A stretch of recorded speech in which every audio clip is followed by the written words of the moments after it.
Behind the scenes at the Pendle Hippodrome Theatre, Cone. This is the theatre itself. It was built in 1914. When it opened at first it was for vaudeville shows and a cinema, but after the First World War, when talking movies started, it went all over to cinema. It did end its days as a bingo hall, but it's now been fully restored back to its Edwardian splendour, all by volunteers, and it is open as a theatre. It's a really nice cosy little place. I think it seats about 500. The top circle there is supposed to be haunted, and the first place we went to visit was the lighting studio, which is at the back of the circle there, at the very back. It's surprising how much goes on in the theatre that you don't even think about when you're sat just watching a show. You don't realise how many things have to come together. Here we are now in the lighting studio. We're looking down at the stage, and of course everything is digital.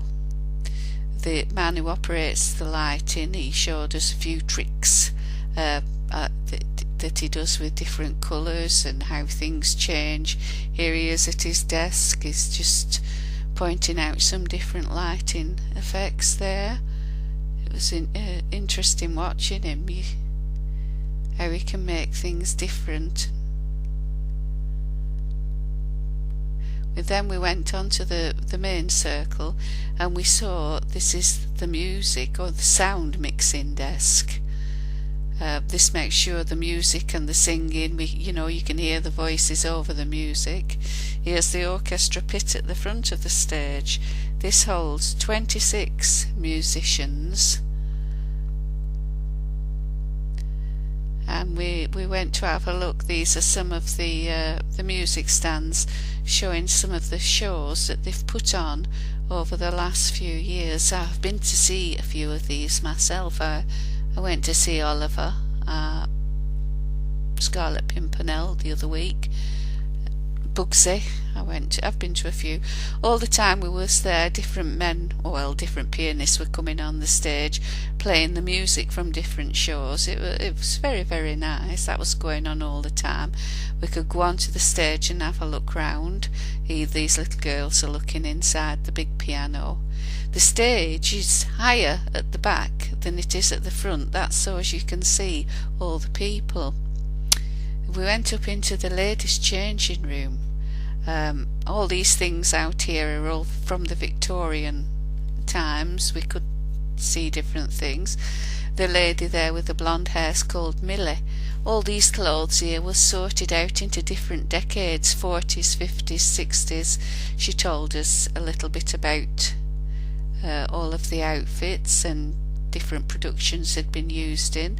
We could have a look at some of them. I can see a couple of twist outfits there, I think. Yeah. It's surprising how some of the costumes feel different, how they look. Then we had a look at the makeup. This is all the makeup boxes with the cosmetics in, because stage makeup is a lot different to what we do. It's very exaggerated so that you could see it when it is on the stage under those strong lights. Here's a girl being made up. She's actually being made up for the Mikado. You can see how the makeup is, it's really exaggerated. Behind her there are some posters about how you would make someone look old by using makeup. These were some of the wigs. All the papers in front are telling you which different productions these wigs have been used in. They feel lovely and soft. In fact, they feel just like real hair. And the Scarlet Pimpernel, which was the last show I went to, was 140 wigs in that. This is up in what you call the fly gallery. The man who operates all the background scenery, he drops the back cloths. It's all done by ropes on pulley systems. It's supposed to be haunted in that place too. And then we went on to the ladies' wardrobe. Oh my goodness, the clothes that are in there, they were fabulous. Yeah, this is just the ladies' room. There was children's wardrobe, men's wardrobe, and all the clothes are beautifully clean, smelling fresh, and there was just rows and rows to choose from. They do actually hire these out, fancy dress. We could try anything on we wanted, but of course only the children were brave enough to do that. There were beads, belts, shoes, just everything to go with any outfit that you chose. These two girls are wearing hats. These are from the Scarlet Pimpernel. It was lovely just to see all the different clothes. As you can see, there were thousands. There must have been thousands of outfits in there.